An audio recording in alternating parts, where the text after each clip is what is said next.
Hi అండి, నమస్తే. Welcome to Suhasni's kitchen. నేను మీ సుహాస్ని రెడ్డి.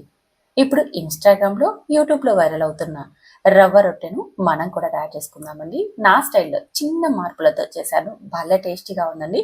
లేట్ చేయకుండా ప్రాసెస్లోకి వెళ్ళిపోదామా. దీనికోసం కాస్త పెద్దగా ఉన్న ఒక బౌల్ తీసుకొని అందులోకి 1 కప్పు దాకా చిరోటి రవ్వను వేసుకోవాలి. కొన్ని ప్రాంతాల్లో ఈ రవ్వని ఓలిగ రవ్వ, హోలీ రవ్వ అని కూడా పిలుస్తారు అండి. ఇది బొంబాయి రవ్వ కంటే కూడా ఇంకా నైస్గా ఉంటుంది అనమాట. రొట్టెకి ఈ రవ్వ అయితే పర్ఫెక్ట్గా సెట్ అవుతుంది. ఇప్పుడు ఈ రవ్వలోకి కచ్చా పచ్చగా పెంచిన పచ్చి కారంని, అలాగే 1 క్యారెట్ తరుగుని, 1 ఉల్లిపాయ తరుగుని, 1/2 ఇంచు అల్లంని కూడా సన్నగా తరిగి వేసుకోండి. కొద్దిగా కొత్తిమీర తరుగుని, రుచికి సరిపడ ఉప్పుని, 2 స్పూన్ల దాకా నూనెను వేయండి. ఇలా వేసేసుకొని ఇదంతా ఈ రవ్వలో బాగా కలిసేలాగా చేత్తో కాస్త నలుపుకుంటూ కలపండి. ఇలా చేయడం వల్ల ఉల్లిపాయ ముక్కలంతా కూడా రవ్వలో బాగా మిక్స్ అయిపోతాయి. చూడండి ఈ విధంగా. ఇలా కలుపుకున్నాక ఇప్పుడు ఇందులోకి మనం ఏ కప్పుతో అయితే రవ్వ తీసుకున్నామో అదే కప్పుతో 1/2 కప్పు పెరుగును వేయండి. పుల్లటి పెరుగు అయినా పర్వాలేదు, లేదా ఫ్రెష్ పెరుగు అయినా పర్వాలేదు. ఇప్పుడు ఇందులోకి కొద్దిగా వాటర్ని, 1/2 కప్పు కంటే మరి కాస్త తక్కువ వాటర్ని వేసేసుకొని పిండిని ఈ జారుగా కలుపుకోవాలి. కాస్త జారుగా ఉంటేనే మనకి రొట్టెకి స్ప్రెడ్ చేసుకోవడానికి చాలా ఈజీ అవుతుంది.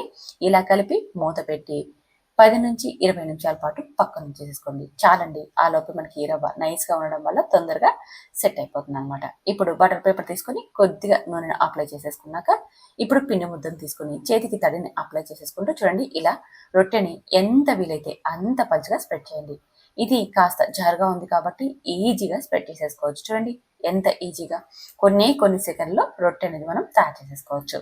ఇలా తయారు చేసుకున్న ఈ రొట్టెను ఇప్పుడు స్టవ్ మీద పెనం పెట్టుకొని కొద్దిగా నూనెను అప్లై చేసేసుకొని మనం తయారు చేసి పెట్టుకున్న రొట్టెను వేసేసుకోవాలి. చూడండి బటర్ పేపర్ను ఇలా టర్న్ చేసేసామంటే మనకి పెనంకి రొట్టె అతుక్కుంటుంది. తర్వాత మనం బటర్ పేపర్ని తీసేసుకోవచ్చు. తర్వాత కొద్దిగా నూనె అప్లై చేసేసుకొని అటు 5 నిమిషాలు ఇటు 5 నిమిషాలు మీడియం ఫ్లేమ్లో కాల్చుకున్నారంటే రొట్టె మనకి బాగా క్రిస్పీగా ఫ్రై అయిపోతుంది. చూడండి అంచెల వెంబడి కూడా మంచి రంగు వచ్చేసింది కదా. ఇలా అన్ని వైపులా అటు ఇటు తిప్పుతూ రొట్టెను మంచి రంగు వచ్చేంత వరకు కాల్చి తీసుకోవాలి. ఇలాగే మిగిలిన రొట్టెలన్నింటినీ కూడా మనం బటర్ పేపర్ పైన ఒత్తి పెనం పైన వేసేసుకొని అటు 5 నిమిషాలు ఇటు 5 నిమిషాలు కాల్చి తీసుకోవాలి. మీకు ఆయిల్ వద్దనుకుంటే ఆయిల్ అప్లై చేసుకోకుండా కూడా ఈ రొట్టెలను కాల్చుకోవచ్చు అనమాట. ఇవి మార్నింగ్ టైంలో బ్రేక్ఫాస్ట్కి అయినా లేదా ఈవినింగ్ టైంలో స్నాక్స్కి అయినా చాలా చాలా బాగుంటాయండి. ఒకవేళ మీకు చిరోటి రవ్వ అవైలబుల్గా లేకుంటే బొంబాయి రవ్వ ఉంటుంది కదా, ఆ బొంబాయి రవ్వని మిక్సీ పట్టి ఇలా రొట్టెల్ని తయారు చేసేసుకోవచ్చు. చాలా చాలా రుచిగా ఉంటాయండి ఈ రవ్వ రొట్టెలు. చేసుకోవడం కూడా చాలా తేలిక.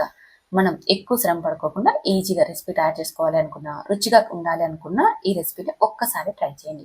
ట్రై చేసి టేస్ట్ చేసి మీకు ఎలా కుదిరిందో కామెంట్ చేయండి. నచ్చితే ఛానల్ని సబ్స్క్రైబ్ చేసుకోండి. అలాగే మీ ఫ్రెండ్స్ ఫ్యామిలీ మెంబర్కి ఈ వీడియోని షేర్ చేయండి. Thank you for watching.